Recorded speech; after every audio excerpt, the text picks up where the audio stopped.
the biggest lesson I have learned in my spiritual growth journey over the last 10 or so years is to not resist my emotions, to allow all emotions to come and go. Because when we repress emotions, when we cannot handle the discomfort of feeling difficult emotions like fear, anxiety, jealousy, sadness, because we cannot handle that discomfort, what we do by default is to distract ourselves or numb our feelings. But when we do that, they don't just go away, they get stored in our body and then they will try to come back up again. And what we did before, the temporary fix of numbing ourselves or distracting ourselves, then we have to do it again and again and again. So repressing emotions is not healthy. It can also lead to, because these repressed emotions get stored in our body, so it can lead to issues like chronic pain, and it can even manifest physically in the body in the form of some diseases. So then if we do not resist emotions, how do we handle them? How do we let them come and go? And by the way, before I go into my the 5 things that I do to handle difficult emotions, I would highly recommend the Disney movie Inside Out. This movie talks about emotions, and it talks about how all emotions are okay. We don't need to be happy all the time. There is value to happiness, but there is also value to sadness and all the other emotions. I highly recommend this movie. It changed the way I parent my kids. It allowed me to learn how to handle not just my own emotions, but also when my kids are going through difficult emotions. So I highly recommend this movie. Now I will go into the 5 things that I do to handle my difficult emotions. And I do not necessarily do all these things every time. I might do one or more or all of them. And another thing I want to say is that this is what works for me. I'm not prescribing it as the way for you. You have to figure out whatever works for you. But when you listen to my 5 things, maybe you'll resonate with some of them. Maybe you already do some of them. So I'm just going to share with you what works for me when it comes to handling my difficult emotions. So the first thing that I do is I play spiritual music or kirtan to calm myself down. And I'm not always able to do it, but if, let's say, I am home and I just need to give myself like 5 minutes or 10 minutes to deal with something difficult. So let's say I'm feeling a lot of anxiety or fear or overwhelm. As soon as I know that and notice that, I would sit down, play some calming spiritual music. And Snatam Kaur's Rama Dasa is my go-to these days.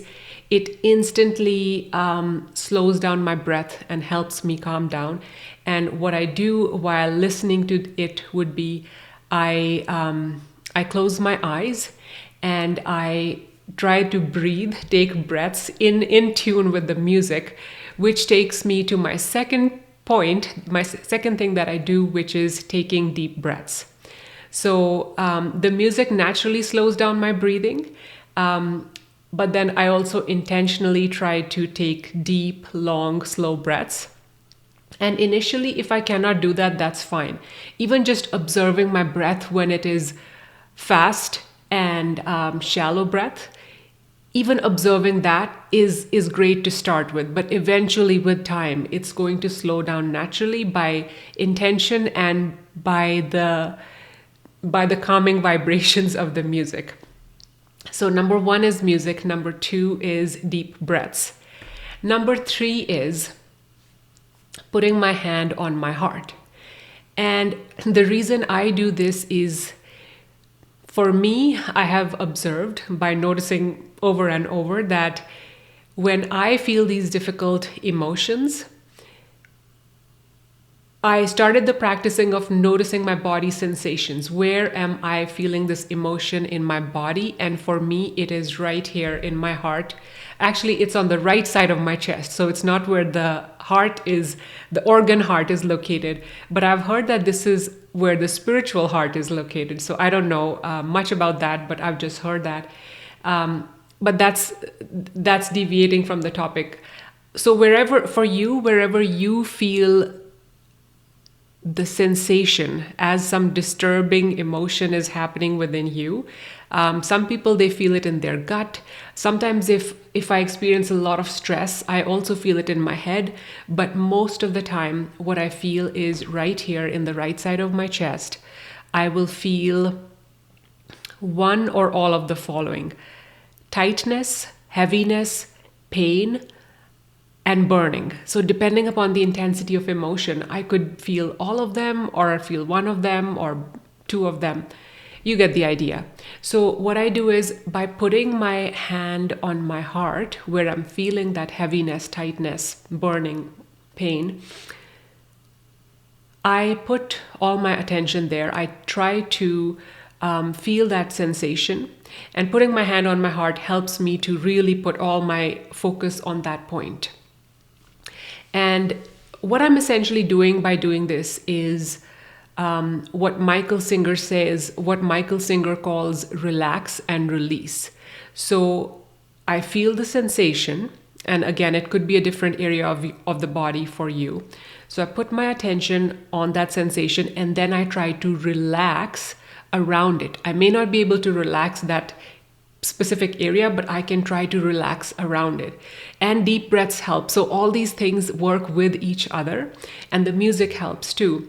So when I say relax around that area, I'm just saying physically relaxing. So relax my shoulders, I can relax my neck, my tummy, everywhere around that area, because that area might be hard to relax because that's where it's really tight. So what we're doing by relaxing around that area is we are allowing that emotion to be. So first of all, we are not resisting that physical sensation. So let's say if it's pain, what's my natural default tendency? It is to tense up and resist it and wish it goes away. But we're not going to do the default reaction, and this can be done with practice. And I know it can be done because I am proof. If I can do it, you can do it. So your natural tendency will be to tense up, resist, and you wouldn't want to relax naturally. But then with practice, just say, it's okay, I'm just going to relax. So relaxing your muscles physically and also mentally, not resisting it and rather surrendering to that emotion. So it's opposite of the default tendency, and we can definitely do this starting with small things. It's easier to do when a small disturbance comes and you feel a mild, let's say, anger or irritation. Start practicing with the smaller things. So that's the third thing that I do. Put my hand on my heart. And number 4, I say to myself over and over, it's like repeating a mantra: we can handle this. And this is my tweak on Michael Singer's suggestion of saying, I can handle this. So in the moment of that discomfort, when facing that difficult emotion, you are resisting it, you want it to go away because you think you cannot handle it. But by saying to yourself over and over again, I can handle this, I can handle this. And this suggestion comes from Michael Singer to use the mantra, I can handle this. It's like repeating an affirmation. You are telling yourself that I got this, I can handle this, I can let this emotion pass through me. And now I have tweaked his suggestion to say we can handle this instead of I can handle this. And why I do that is because I like to think of it as my higher self is saying to my lower self who is struggling with this emotion. My higher self it's almost like a parent hugging a child who is hurting and saying, we got this. I am here with you. And together we can handle this. So that's why I like to use the word we can handle this, because for me it works. It works in taking me to the state where the emotion can pass through me. And the fifth thing that I do, if possible, is go outside for a walk. That's because nature is very soothing, very calming to me.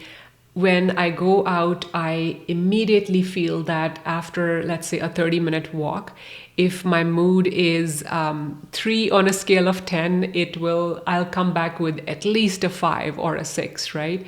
Sometimes I'll go for a walk after doing these 4 steps, or sometimes maybe I'll just go for a walk first and then do these 4 steps. And there's no particular order in which I do this. I just listen to my intuition. It's whatever I'm able to do, or I feel called to do in that moment. And one more thing I want to add is that with this technique of relax and release, this is just how I do it. You can figure out whatever resonates with you, however you want to do it. Maybe you just like to listen to a guided meditation, perhaps, to help you handle your difficult emotion. And there are other techniques too. For example, there's EFT tapping, there's TFT tapping. I don't know much about TFT tapping. I have played a little bit with EFT tapping, and I would leave a YouTube video by Brad Yates. It's a YouTube video, and I have followed along some of his videos on YouTube to do EFT tapping for specific things. And I have heard that sometimes when the emotion is too big to handle, too hard for you to do these 5 steps that I just mentioned, perhaps you can do EFT tapping first to come to the point where you even have the energy to do relax and release, which is to do these steps that I just mentioned, to allow that emotion to pass through you. But what I can tell you is that this work is so worth it. It's so easy to just distract yourself and numb yourself when you feel the difficult emotion, because it is so uncomfortable. It's very uncomfortable to sit with these painful emotions. But if you do this work, and again, start with the smaller things, the smaller disturbances that bother you, like traffic and weather, right? You can do this while you're sitting in your car and you're stuck in a traffic jam, or somebody cuts you off and you feel anger. You can try to do this relax and release process that way. Or let's say if the weather is not cooperating, it's you were planning to have an outdoor picnic or go for hiking, and it's raining now. Unexpectedly, it's raining. And so you feel angry and you have to change your plans all of a sudden, right? So you can do relax and release to handle these smaller things first. And Michael Singer calls this the low-hanging fruit. And then with practice, you can do it with harder stuff. Like, let's say your boss yelled at you, or your kid did something at school that wasn't appropriate, or having a difficult conversation with a loved one. So start small and then progress slowly. And I have been doing this for a year, and I started with the smaller things too, like traffic and weather. And what I can tell you is that this work works. You will feel lighter. You will feel more confident in your own ability to handle the ups and downs of life. And as Michael Singer would say, what we're doing by doing this work of relax and release over and over every single day is we are releasing our stored samskaras or impressions. And the more you release them from your psyche, from your body, from your mind, the lighter you're going to feel, and the more closer to unconditional joy you will get.